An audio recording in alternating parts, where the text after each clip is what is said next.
You. Aha, you Hey, turned the camera around.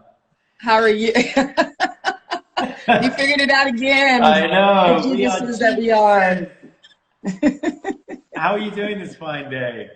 Wonderful. How are you? I'm amazing. I'm amazing. Welcome. We got people like scrolling. Josephine Borman is actually my mother. So, Juanita, wave at my mom. Hi, Mom. Hi, Mom. Welcome to the world. Oh, wow. You're doing better. What's on your t-shirt? You got No t-shirt. No t-shirt today. Okay. So the t-shirt that I was gonna say that I purchased and thought twice about was it says "Happy looks good on you," and I said, I love that. And I do too. And the stimulator in me is like, okay, well, people might not take that the right way. So let's just we'll go more ethnic today. So I have my cowrie shells from an African vendor. Lovely. So I said, thank you very much. So I figured that'll be the message that we send today. Last time was joy. This time is ethnicity. And I feel really bad because I totally forgot to tell my mom to log on to Instagram Live. So don't tell her I said that. Yeah, I'm gonna get it. Yeah, no, I win the kid points. You got to get on that. Seriously. I love the necklace too. Tell me, when you hold the conch little shells to your ear, do you hear a little baby C? No, these aren't conch shells. These are cowrie. Oh, and I might not be saying it right. But yeah, so they're a little different. They're a little different. Lovely. Yes. And so they're used in a lot. So the history, as I understand it, is that these were used from the standpoint of bartering back in the day, and now they're used in a lot of jewelry and fashion in Africa. So lovely. So not conscious. So how are you saying that? Like, what's the? It's a C-O. How do you spell that? I think it's C-O-W-R-I-E. That's part of it. I got it. Yeah. All right. Well, in the whole spirit of ethnicity, I think it was fantastic. We are going to dive in. We've got all sorts of people joining. So hello. Oh gosh, love your glasses. You love my glasses? I don't think so. They might have been talking to me. Maybe they like my glasses. Oh, that's true. Your glasses look way better on you than mine do on me. Thank you, thank you, Amy. I did have it right. C-O-W-R-I-E. Thank you, Amy. Fantastic. Awesome. Oh, this is where I didn't even know you could see what I can see. You can see what okay, that's fantastic. We live and learn. Yes. Hello from Hertfordshire. In case you didn't know this, Juanita was born in Hertfordshire. Hertfordshire is a county in the southern part of England. From Scotland, Edinburgh. Hello, Scotland. I have family in Scotland. Gaginja. Hello. I don't know where all these folks are from, but our focus today basically is continue where we were 2 weeks ago. Yes. So 2 weeks ago, Juanita and I were talking about how do you use your particular strengths in order to take a stand for a different way of thinking and a different way of being in this world that is anti-racist. There are so many different actions to take, and the focus here for us was on how do you take authentic action that feels really coherent to you. There are so many different things that one can do, and some of them will feel stilted or odd or different, and others will feel totally like they come from the best place of you. So our hope was that we would be able to talk through those 9 strengths roles of Standout and go, if you have this one as your lead strength role, try this. And we got so into chatting through some of this stuff. What? It's my fault? I said it was your fault. That's a shocker. Okay, fine. Maybe it was my fault. So we ran out of time. And we ran out of time with creator, connector, and advisor. Still, we didn't actually have a chance to go through and dive into those. So what Juanita and I thought for today was we would redress that balance, and we would go through advisor and connector and creator. Please, if you have questions about those particular strengths roles or any others, please feel free to throw the questions our way on Instagram Live. And then we had questions from you all the last time, and so we thought we'd take some of those questions once we've gone through those 3 so that we could dive into things that you might be wondering about. So that's our agenda for today. I thought we would dive advisor. Yeah, so advisors are opinionated and can be bossy. How many advisors do we have? How many advisors here on the Instagram Live? And so, yeah, there's a few. So clearly they had no opinion about the fact that we left them off the list. But interesting, the thing about advisors that the rest of us have to kind of love is, whereas the stimulators amongst us two included, we can get very passionate at drawing people's attention to things and raising the energy. Advisors are, in the real world, pragmatic. And so what we look to you for in times like this is basically to say, and maybe you've got frustrated. Any advisors on the phone have found themselves sort of frustrated with the rhetoric and the Sturm and the Drang, and you just sort of want to get into, well, what are we going to do differently that was going to work? So for those of you that are advisors and have had that kind of, come on, what is going to work? We need to lean into you for that. What are the practical things that we need to change in order to have things work differently? I don't know what your experience around that is, Juanita. Have you had those kind of conversations with folks where it's like, you're talking over here about what, you know, rah, what, and then over here, it's like, practically, what can we do differently? And I think what it is that one of the things that you mentioned is that there's so much out there right now. And people are trying to make heads and tails of things, and it's a challenge. So the great things about advisors is that they're experts, right? Sometimes self-proclaimed, sometimes they just become the expert accidentally. And then what you find that what happens is that people come to them for advice. And so for you advisors, if you are authentic about, you know, and getting an understanding as to what's going on, and then being able to advise people as they come to you. And then also respecting the voices of other experts who obviously may have a little bit more depth in the subject area. I think that's one way that you can lean into that advisor role, because by nature of your role, people will come to you anyway, because in a sense, you're a very safe space for people to come to for advice. That's why they call you an advisor. So that's the one thing that you can do. And I'm hearing the little clicking again. So I'm thinking it's probably my connection. It is raining cats and dogs. Oh, is it really? In Jersey. Yeah, so we don't have what's all going on up in your background. I wish I did. That was yesterday. Yeah. I love what I didn't see the name of it, but what someone said is like accidentally in charge. I mean, that's really what advisors are. You're accidentally in charge. People are going to come to you. It is interesting to think about, how do you take something from the 30,000 foot level and turn it into, even if we look at the actions of the police in this country, how do you change hundreds of thousands of people's actions? Well, for advisors, one can get into the detail of how are the police incented? What's the performance management system of a police department look like? I mean, that's where your value as advisors lives. It's like, how does this actually work? Right now, for example, the performance management system of most police departments is that the people that get the most prestige, the people that get promoted, are the ones with the most arrests and convictions. And of course, if you incent people that way, you will get more of the thing you're incenting. So the role of advisors, if you think about it, is to step into this very big, fraught subject about defund the police and like, what is the role of the police in a community? And to look at, well, how are we actually doing performance for police? If we were talking about service and that the police are here to serve a community, how do you actually measure that?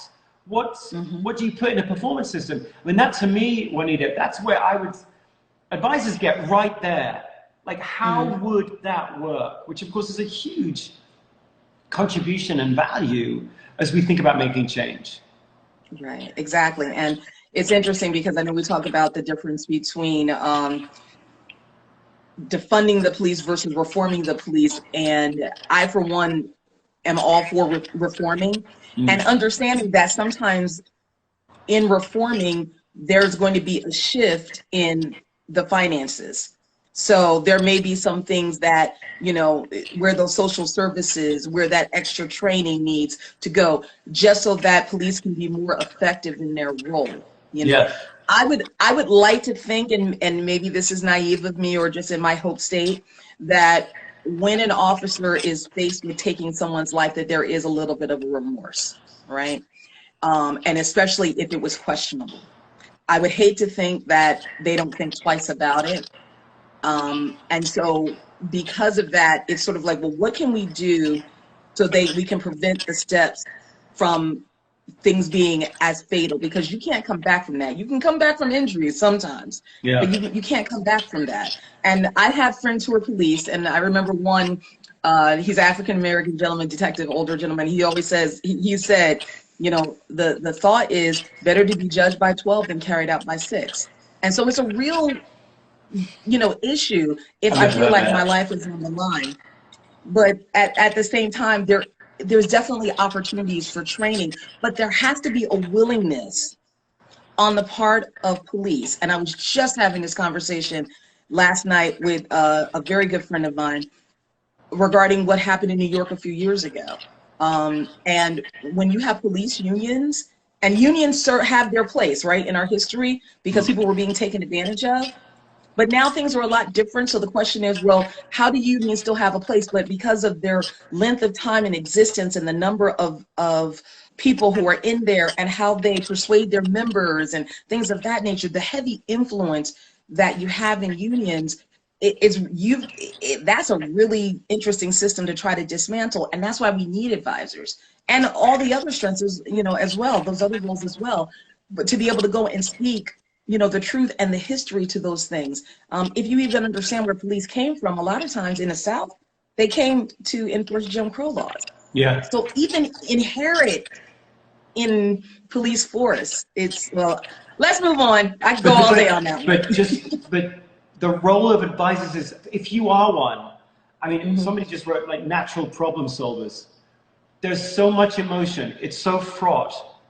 What you do as advisors, and maybe you do this in your own life, your regular life, but you can certainly do it now. You take some of the blinding emotion out of it and you start going into what works, what needs to change. And the things that you're pointing to are specific, they're pragmatic, they're in the real world, they're 5 foot, they're not 30,000 foot. That is super, super helpful because it's a little step every day and a lot over time. So, you know, the TV these days, internet these days, it just turns up the volume on all the emotions, doesn't it? And advisors, in a sense, can pull that out and go, oh, fine, there is legitimate emotion. Now, what do we need to do differently? What can work better differently? It's a super, you might, and as advisors, you may go, well, doesn't everybody do that? No. And you step into problems in a way that can help us move forward and through them, because otherwise we can get locked in them. Absolutely. Connector, Juanita, what do you, just riff, if you will, on what is the role of, well, first of all, how many connectors have we, got on the phone? Give us some love if you got any connectors on our Instagram live here. Your thoughts on what is the different and powerful role of connectors in terms of fighting against racism today? Yeah, so I've always liked with connectors that 1 + 1 = 3. I always just see that, and connector is actually my number 3 role. I know we only talk about our top 2. The connector is number 3 for me. That's cool. Yeah. Is it really? Oh my God. So, but I've always been big on connecting the dots. I like cause and effect, and it could just be because I'm an engineer, and I always try to figure out certain things, and I know that kind of goes a little bit into the creator role, but the whole point of being able to connect people, even people who may come from different sides, that it doesn't look like there's a natural connection or some affinities, being able to connect people, being able to connect people to ideas or ideas to ideas. Being able to find really interesting solutions as it relates to racism, and understanding that, again, it begins with ourselves. It begins with how we treat one another. But even if it's, as a connector, connecting with something that is outside of your comfort zone, or to a person that you may not think you have anything in common with, only to find out that you share the third role. But, you know, but just those types of things is just being able to connect with people and connect with ideas. And it's very intentional, right? Even if it's sharing resources, like if I know something that I think may be a help to, you know, someone who may be suffering from, as it relates to racism, even if it's connecting them with another resource, that's what connectors do. And connectors are the ones who really, I feel like they're the ones who bring a lot of things together, not just they're called connectors, and I guess in a sense that is, but they're able to, you know, be able to bring two even groups together and create something that's even bigger than what they expected. Well, and so as with all of these strengths roles, if you have connector, it just feels like breathing. Like, doesn't everybody do? And I notice, certainly online, I notice a lot of people are calling out going, you should be reading this, and you should be seeing this, and you should be engaging with this, and you should be, and there's an awful lot of non-connectors going, I don't even know where to, and so we non-connectors, we rely on, if you are a connector, we rely on you to do your thing. And right now your thing is to pull from various parts of the library shelves, if you like, this article, this book, this TV, this and I always think of it like a shopping bag, where you got this shopping, like that's what connectors do. They just kind of put things in you know, they got a metal shopping bag they're carrying around with them all the time. Well, now more than ever, as all of us try to inform ourselves, learn more about the context, the history, the threads of this nation, and then globally, the threads of how different races are engaging with one another or not, your natural ability to pull from different shelves of the light, like, we rely on that. Do more of that, please. Send it our way, send it our way. Because some of us we don't have the library that you do. We're not just waking up every day just, ooh, here's another one, here's another one. And if, you know, Juanita's got it as number 3, so she's got a bit of that going on. We were talking yesterday about individualism, and the moment I hang up the phone in preparation for this conversation, the moment I hang up the phone, there's like 2 or 3 articles from Juanita on individualism, so they were sort of right there. And for me, I'm like, whoa, where did that come from? And then yes, the other thing that Juanita said is, we will fight racism together. And not everybody has exactly the same views on every single part of this subject. And you connectors can help people find the threads of commonality. Whether it's in your community. I noticed the CEO, did you see this one? Do you have Nextdoor? No. There's an app called Nextdoor. Do you have Nextdoor? Do you know what that is? I've heard of it, but I don't have it. So it's this hyper-local networking app that enables you to sort of go, hey, I need a gardener, or hey, my pipes are broken, do you have a good plumber? And it's all very local. But of course now, with all sorts of issues that are raised in terms of the security of a neighborhood, the policing of a neighborhood, you've got an awful lot of really sort of political, emotionally charged opinions being expressed on Nextdoor that maybe even 4 months ago weren't, because people are asking about plumbers and water leaks, not about policing and the way in which that functions to serve a community. Anyway, what turns out is that there's an awful lot of people living really close to you that are really have very different opinions about very, very important things. Connectors are the ones on social media, frankly, who can be I love the word ombudsman, but the person who is the middle person between these different points of view, these different communities. As you know, people online can get incredibly opinionated in a way that's, right? In a way that's like, I'm stating my case, you're stating your case, I'm stating mine. The connector is the one, and you can play this role so beautifully. So please step into it and play it on things like Nextdoor or Facebook or Instagram or Twitter. You're the ones that help people find the commonality. I'm not saying you airbrush important things that you may feel about a particular subject, but you're the one that finds what people have in connection with one another. Some of you anyway. So if you can step into that space on these various social media platforms, that is, no one else is playing that role but you. There's a lot of us that are just shouting at one another. And you're the one that can ensure that we actually listen to one another. I'm not saying that's easy. No. Yeah. Okay, creator. How many creators have we got? Creator is, of course, my number one, and therefore it's a jolly good strength. How many creators have we got? We got any creators? I'm looking, I don't see any hearts. Yeah, Ooh, no hearts. no hearts at all. It's just, come on, creators, step in. Anybody? We need a couple of creators in this mix. But we need you, creators. There's really one. Important. We got one creator. Okay, we're talking to, I didn't even know who that was from. Two. We got two creators. Three. Okay. I think, well, let me just toss it to you first. Do you have, like, how does creator play in your world? If you thought a little bit about that role and how it plays in our current very confusing, very dynamic times? Well, a couple minutes ago when I was talking about the whole connector thing, and I said, okay, I'm kind of going into that creator space. Oh, there are all the hearts. They must have been delayed. Okay. Well, that's what creators are. We take our time. Oh, you saw how a deep breath he just took? Wow, that's great. So with creators, I just, again, as a person who connects the dots, I look back to what is the cause of a thing. How did we get here? Yes. And I like creators because they think about what were those underlying causes. How did we get to this space? And they're very methodical. So they're not really thinking, they're not going to necessarily move really fast at something. They're just going to say, hey, let me figure out how this thing happened so that we can come up with a course of action that makes the most sense. So I really do appreciate about creators that they're great thinkers. Thank you very much. Thank you. No, you're like, no, please. Stop. Yeah.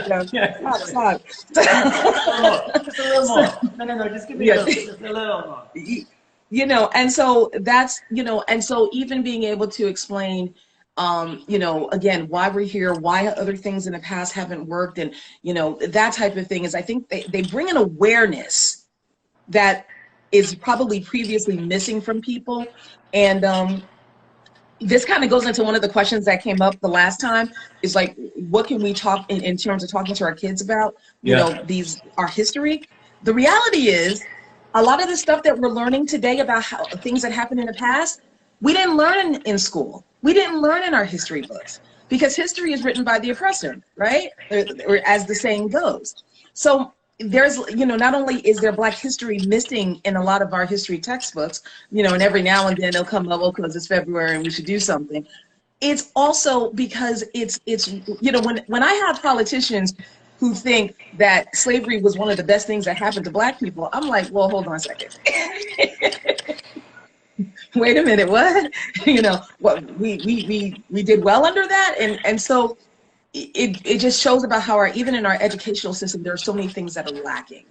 And so I really appreciate that, as parents, we can do certain things to have our kids, to your point about the internet, there's so much information on the internet. Just go to reputable sources, start there, and follow the trail where it takes you. And so that's why, I wanted to talk about and share as it relates to creators. Yeah, I mean, for those creators amongst you, Erin, I think, just said this, but when you have a creator in the house, the creator in the house might not act as quickly as the advisor in the house.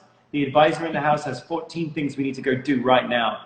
The creator in the house is going, let's just find out what underlies all of this, so that we can actually make sure that whatever actions we're taking are addressing the root causes. Mm-hmm. It's like the whole thing we talked about last two weeks ago in terms of, in this country, in the US anyway, and I know some of you were saying, well, I'm in Scotland or I'm in Hertfordshire and this isn't quite the same thing, but statues are they're an interesting mark of a society. And this is true in the UK as it is in South Africa, as it is in Singapore, as it is in the US. Statues are our way of, they should be our way of saying our future should be more about this. Statues are all about pointing to heroes who embody a better future. Right. And so for creators, but statues is a fraught issue, right? It's like everyone's, well, I mean, are we going to tear these things down? And does that feel like we're not honoring ourselves? It can get very, animated. And the beautiful role, in a different way than advisors, a beautiful role that creators play is going, whoa, stop, slow down. What is the point of a statue? What does it serve? If its purpose is to serve a better future, well, then we can look at each statue through that lens. That's kind of a lovely line of reasoning that every human responds to. It's just not that every human does it naturally. So I don't know whether there may be many other examples, but yes, advisors may be frustrated with creators that we're going too slow. But to your point, Juanita, creators can cut through a lot of complexity and get to, and the beautiful thing, of course, about a concept is it's not a personal thing, it's not a political thing. A concept, like the concept that a statue stands for a future, do we all believe in that future that the statue represents? That's not political, it's not personal, it's just a concept. And then as humans, we can engage with the concept. And I'd like to think that for those creators amongst us on the call right here, that's the value that we're going to bring in here. You're going to bring in dispassionate concepts to help us understand what bloody hell is going on. Yeah. In light of that, one of the questions that we got, as you were saying just a few minutes ago, was how do we talk about our past? I think the exact wording was warts and all. How do we do that? And I think you actually talking about one of the things that your kids were saying yesterday driving around. Do you want to just, not to put you on the spot on it, but sure. Let's talk a little bit about that, because I think there's a lot of parents going, how do we address the balance of what's not discussed historically about our past, our history? Yeah, so yesterday I was telling Marcus, my daughters and I were driving around. Now, I live in New Jersey, which has always been a state in the North, right? Now, interestingly enough, there were slaves in New Jersey before slavery was abolished. In fact, right next door to me is one of the oldest house in Piscataway, and they actually have ledger, and there was a slave person who was there right next door, right? We're driving behind somebody who has two flags on the back of their truck. One is the American flag, the other is the Confederate flag. Again, I live in New Jersey. Do you want to just explain for our international folks who may be listening from wherever, can you explain just quickly the Confederate, yeah. Okay, so back in the 1800s, we had a civil war, and there were a number of states that seceded from the United States of America, in part or most part because they did not want to give up the free labor of slavery, because it was a huge economic means of prosperity for them. And so a number of states seceded from the Union, became the Confederate States, and they had their own flag called the Confederate flag. When the South lost the war, obviously they came back into the United States. We still have one flag, but for people who kind of believe in the concepts of I am my own person, my right to bear arms, and things of that nature, they still use the Confederate flag as a symbol. So we talked about symbols and why do we even need symbols. So parade to the state of Mississippi. So that's, I do appreciate that. So that's been part of the challenges as it relates to the whole Confederate flag. And so when I see someone who has a Confederate flag, I say, you are probably you probably have a racist nature. And that maybe that's an assumption that I don't necessarily need to make, but it's sort of like we believe in the principles of the Confederacy, one of which was slavery. Yeah. So Jenna here is saying, I'm just reading this here, my opinion is the statues are symbols of the past and a reminder of the good, the bad, and the ugly, and the beautiful. So what are your thoughts? Like if you look at the Confederate flag and someone's flying it here in the U.S.,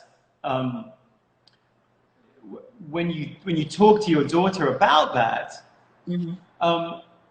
because I think about, I moved to America in 1987, and the threads of this nation I think of as characterized by three dates: 1619, 1620, and 1625. Three very different threads. 1619 was the first slave ship from Angola coming all the way around, and then Portuguese slaver and first enslaved people coming to this country. 1620, the founding of Jamestown, and religious freedom and rejection of the caste system of the UK, of Europe, and we will strike out for freedom of expression, freedom of religion. 1620.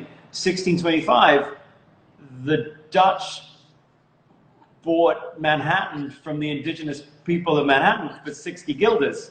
So you've got sort of three threads. One is enslaved people being brought from one country to another for the purposes of enslavement. The second is a beautiful, strong thread of independence, your own voice, not being held down by pre-existing social or religious systems.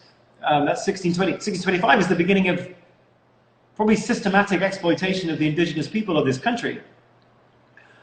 I love this country. Like, I was born in the UK and I love the UK, but I'm here because of, in a sense, I'm here because of 1620. I love that thread of entrepreneurialism, of striking out for oneself. And yet we haven't really fully woven the other two threads, the indigenous folks that we hear way, way, way before the Europeans, and then the enslavement thread runs through. So I'm struggling, probably maybe like you, but how do you talk about those threads to your kids? How do you think that we ought to weave those threads into what is, the US is an amazing country, and yet it's got these different threads woven through. What are your thoughts about how we make sense of that for our young teenagers and preteens? I think the phrase that those who don't know their history are bound to repeat it. And so we find ourselves at a interesting place in history where we do need to learn more so that we don't go into the future with repeating the sins of the past. And so part of my job as a parent is to educate so that they understand. And it's interesting because you briefly talked about the individualism piece. Yeah. And when we talk about, individualism, and then, the concept of I've got to pull myself up by my own bootstraps, and what we forget about, the privilege that existed to enable you to pull yourself up by your bootstraps. And understanding that society was created, or that society somewhat supports that. And that's where that privilege comes in. It's understanding that as a mom and as a Black woman, that I have to be twice as good to get half as much, right? And then for you is saying, well, what can I do to make this playing ground, this playing field more level, and understanding that it's a process that's going to take progress. It doesn't happen overnight. And I saw even one of the questions was like, well, how can we have the biggest impact? And I'm like, wait a minute. It's not that. I was like, that person must have been an advisor. I was like, because it's not going to happen. It's not going to happen overnight, because we are where we are for over 400 years. It's going to take time. Go ahead. Well, I was just going to say, one of the questions that somebody asked you specifically from 2 weeks ago was, Juanita, are you worried that people will lose this highly ignited passion to take action? How do we make sure that at this time of reckoning, people don't stop? Do you have any thoughts on that? On what you would say to that person? I do. One is, I also lived post 9/11, and it's interesting how we, as a country, really came together after 9/11, right? And then We were like that for about a month, and then after that, it's sort of like back to business as usual. We got to get back to business as usual. Yeah. Even with the whole COVID, we've got to get back to business as usual. In the meantime, we've got spikes in Texas and Florida and California and all those places, right? So yes, I don't use the word worry, but I do acknowledge the fact that, you know, we are 6 weeks past post the murder of George Floyd. And so there may not be as much passion or fervor, sort of like, you know, there may be people who said, okay, I was really fired up about it and I marched and okay, I did my part. Now I'm going to go back to life as usual. The only way, the people who are asking the question, how do we keep the passion going? Y'all my kind of people just because you're even thinking that way. And so it's about making sure that you continue to do your part and then figure out ways to integrate into the conversation, you know, to keep the conversation going. Because it can be very exhausting when you feel the weight of it. And it's like, I would rather just kind of go back into my pre-George Floyd existence and, you know, just hope and pray, and I'll be a good person. And again, that's where that, you know, understanding the whole anti-racism, I'm not a racist, but are you anti-racist? That's a whole different level. It's about, you know, trying to get people to do it. Because at the end of the day, it's all about individual choices. The fact that you're thinking about it, I know that this is something going to be front of mind for you. And that's what you can continue to do to try to keep the conversation going and to be an active ally. If you continue to do that, it all of a sudden it sort of like becomes in vogue to be that ally, and then other people are going to come along and just understand it's a process. So yes, there are going to be people who are going to fall off. It's almost with any movement, right? There are going to be people who fall off, but if you are passionate about it, you stay on and you continue to influence others to do the same.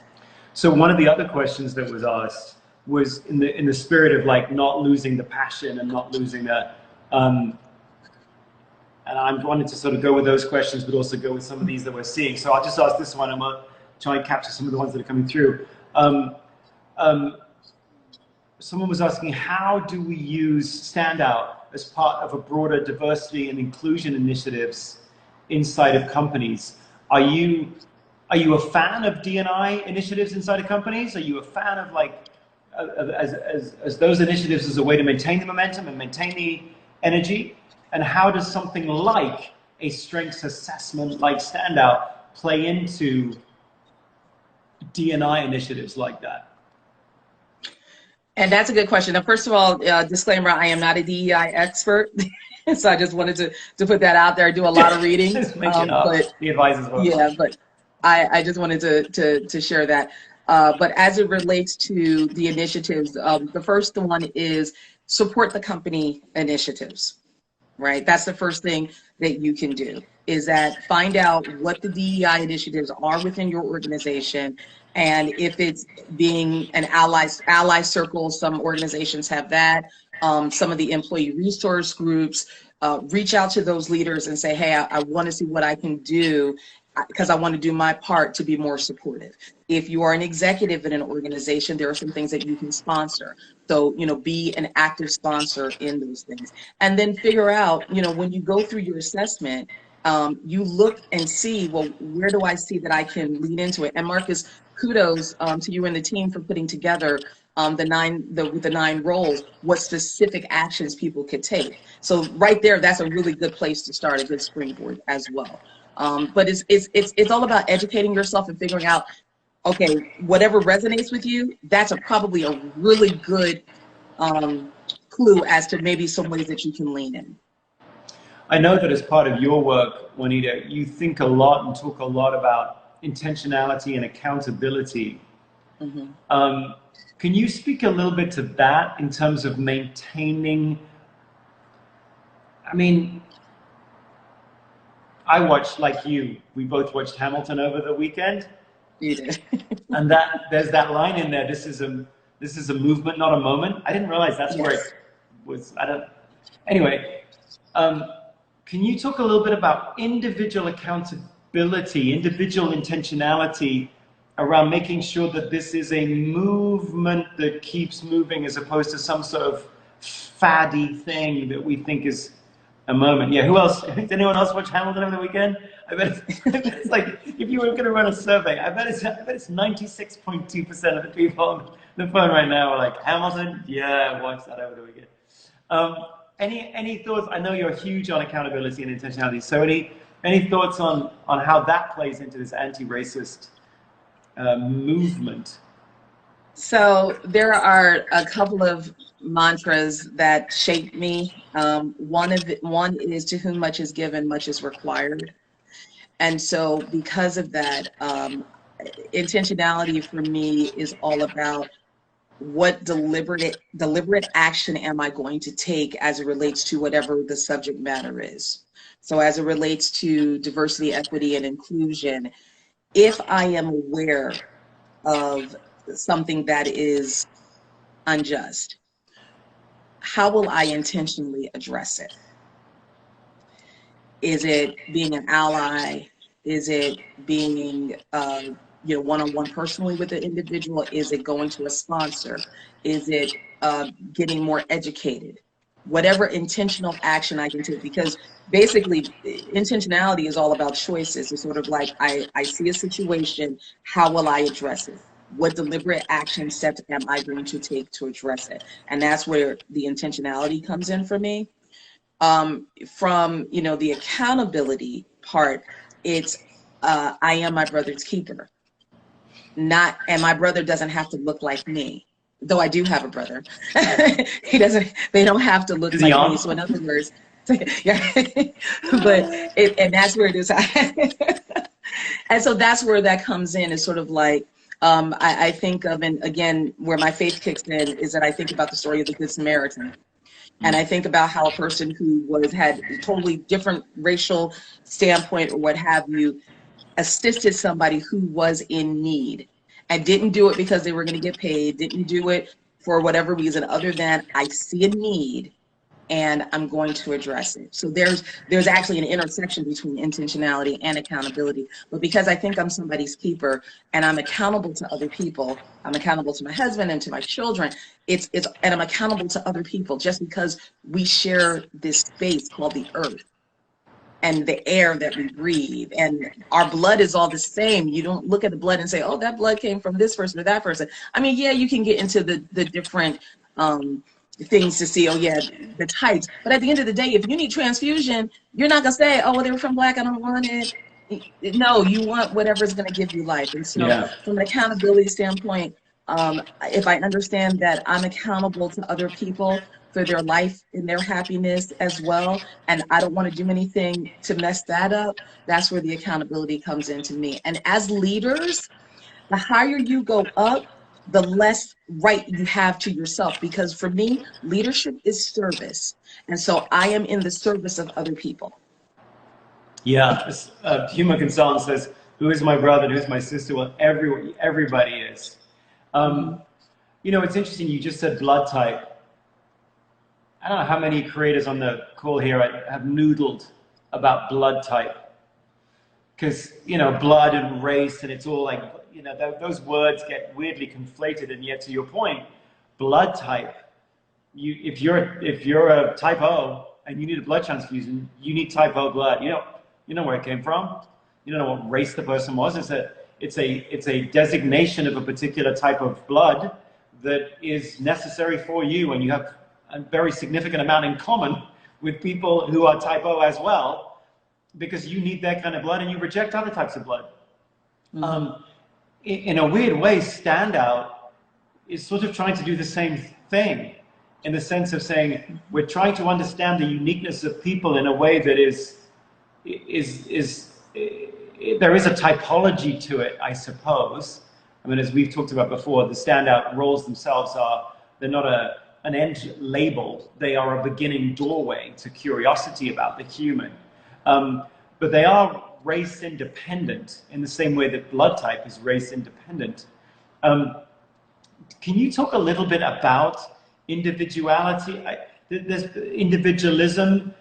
There's quite some discussion at the moment about the fact that, I don't know, individualism, I don't know whether individualism and individuality are the same thing or they're different things, but the idea that we can't really talk about individual uniqueness because we need to talk about different races. and how do those two things live together in your world? Individuality, uniqueness, and yet the commensurate importance of anti-racism. How do you square? Is there a circle to be squared there? How do you think about uniqueness and race? Yeah, that's an pretty interesting big thing, but I'll toss it to you. Yeah, that's like 5 different questions in there, Marcus. Okay, so let's take. Yeah, I know, and I'm looking at the time too, make sure we don't get cut off too great. So, I don't think people are on the same page as it relates to individualism. I mean, I ended up sending you like 3 different resources that I found, and I'm like, yeah, but they don't even agree as it relates to individualism, or at least to this point.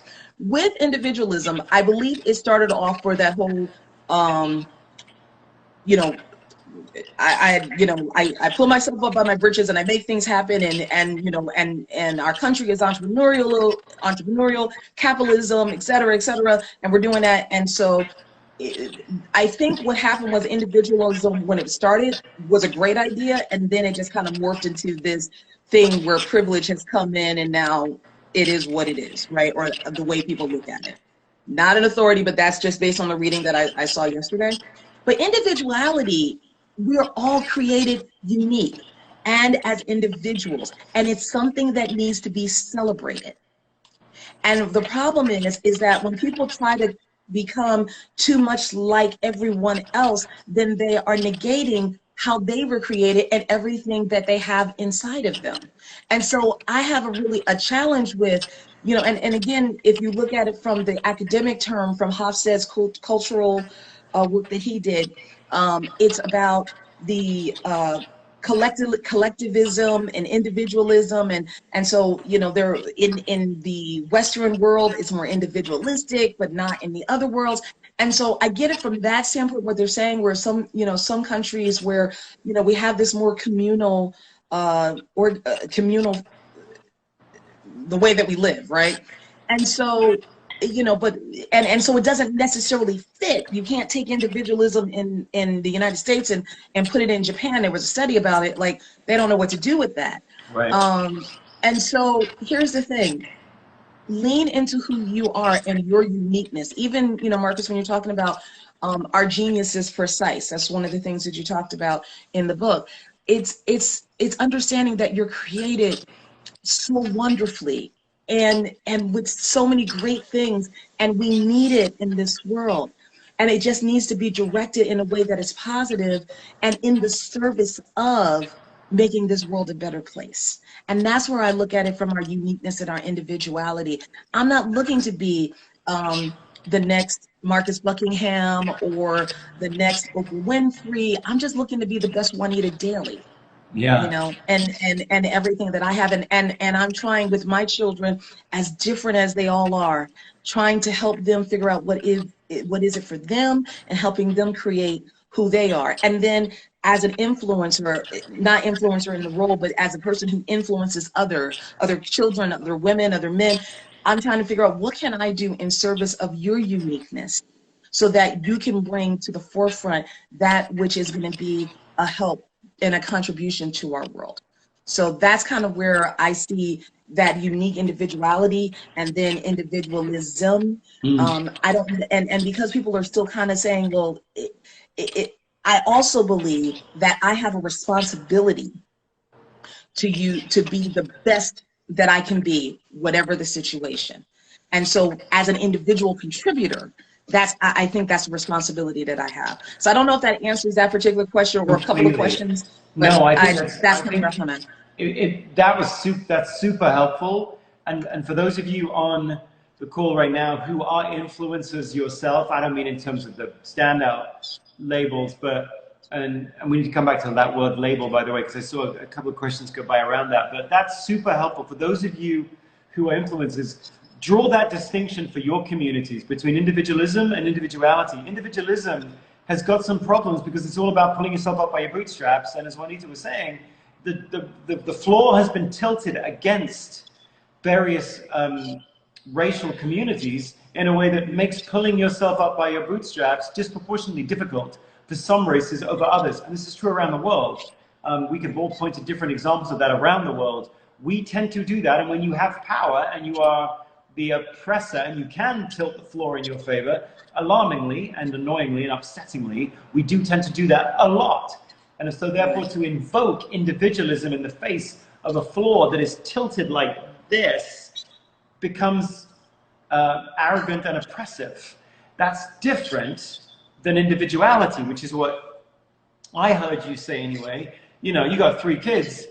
I'm sure they're weirdly different from one another, same race as it happens, but totally different in terms of what they think, how they are motivated, how they build relationships. So helping a person understand their uniqueness and stepping into that uniqueness powerfully, that's individuality.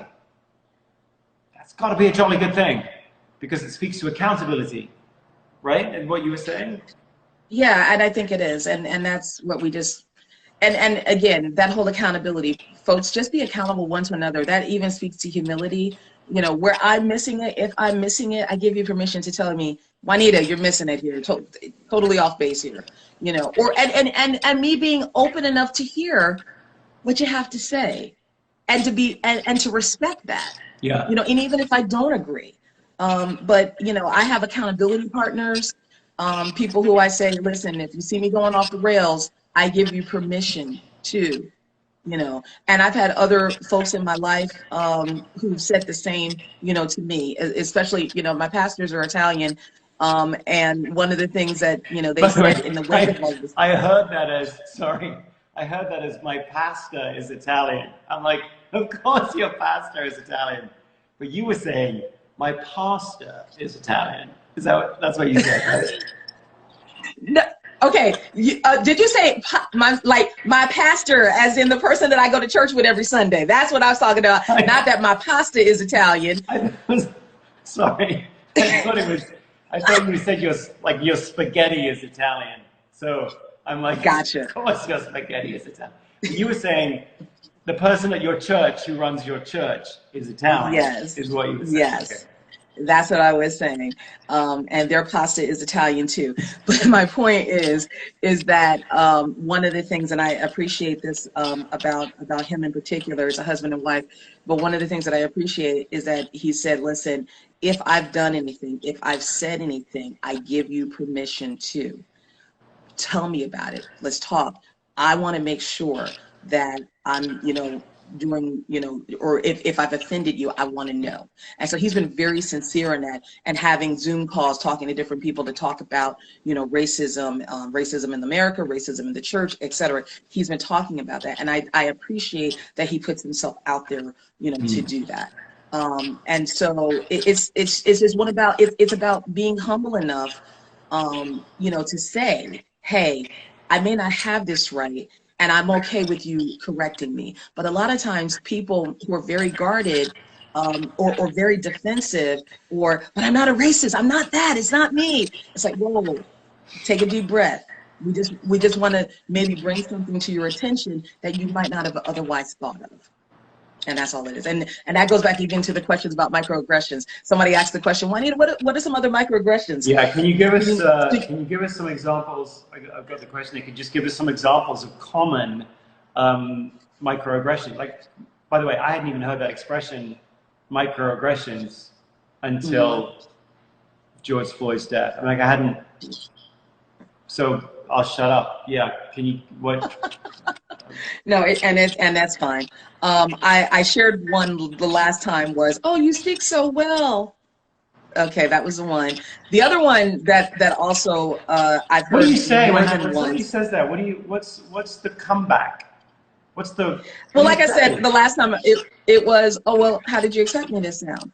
You know, that's, or sometimes, a lot of times I'll just say thanks, because you know what, you choose your battles, right? There are certain hills I'm not going to die on. It is one of those things that I just say, okay, that's that person, and that's fine. I'll take it as a compliment, and I'll say, hey, I do voiceover work. Let me know if you've got a job, you know. So things like that. But then the other one of the microaggressions that I've heard is, oh, your children are so well behaved, or your children are so respectful, you know. And so again, you pick your battles. What hills am I willing to die on? But for me, it was, I said, well, what did you expect? I mean, you never met me, but what would you expect? Have you seen it? Or do you, and here's another question. Do you say that to white parents too? Your children are so behaved? And that's how you know it's a microaggression. If it's something that you would think to say to somebody of color that you wouldn't say to somebody of your own race, that's how you know it's a microaggression. And for you, what do you say to your kids when they hear that? What's the appropriate, focused, no BS response to when you get that sort of passive aggressive, I mean, it's condescension is what it is. What's the right, what do you say to your kids to respond to when they come across that, which they will? I try to teach my kids a lot of resilience, and not to internalize other people's ignorance. And again, and it's one of those things where you get to choose how you will allow something to impact you. You get to choose, no matter how hateful somebody is, no matter how ignorant somebody is, you get to choose your response. And so I made the decision that I'm the gatekeeper of my mind and of my heart. And I just said, you know, Hefty is not written on my forehead, and I'm not allowing any trash in. Now that's for me. Not everybody's got that, but that's what I'm teaching my kids. And to say that people will say things that just don't make any sense. You get to choose, do you use this opportunity to educate them? Or do you come back, circle back another day? Or you decide, you know what, I'm just gonna let them go in that. Because I don't have a responsibility to bring everybody up to speed regarding their ignorance, because that would be exhausting and it would take all day. Yeah. So we've only got a couple more minutes, Juanita. Where would you, in terms of the folks that are listening and watching, if we want to keep the momentum going, any thoughts from you on what can we do to take authentic action to ensure that this isn't some sort of flash in the pan, but that it becomes a part of the way in which we live our lives? Again, it's individual. You take the individual responsibility for educating yourself as much as you can, and it'll never be exhaustive, right? And you be intentional about it and share what you've learned.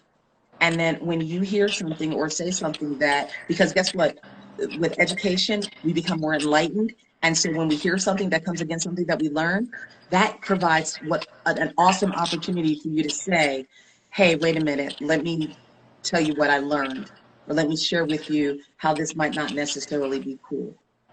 And then it's up to that person to decide to, well, do I want to take this correction or this other information or not? And then it's up to them. But if you do your part, it's sort of like the pond in the middle, the pebble in the pond. It has a ripple effect. We may never know what kind of impact and what kind of effect that we're going to have. But if we do our part and trust the process, it will happen. Well, we're like 2 seconds out here, so I'm just going to say what somebody just said. Thank you for your grace and your wisdom and sharing it with us. You said something earlier on that I think all of us on this call, we all need to marinate in, and I'm sorry, this could be a creatory thing, but those who don't understand their history are condemned to repeat it. Right. So whatever country you're in, whatever your circumstances, for us to use this time to listen and to learn, as you were saying, Juanita, it will help us to understand how we got here. And if we can understand honestly how we got here, we can make more intelligent individual decisions about what we want to do next. What is the next right action? And the next right action? And the next. And I suppose my hope in listening to Juanita here play this out in terms of her own experience is that the Standout assessment can help you figure out for you what is the right next action. So thank you, Dr. Juanita Daly, for your time. I'd love to do this again, frankly.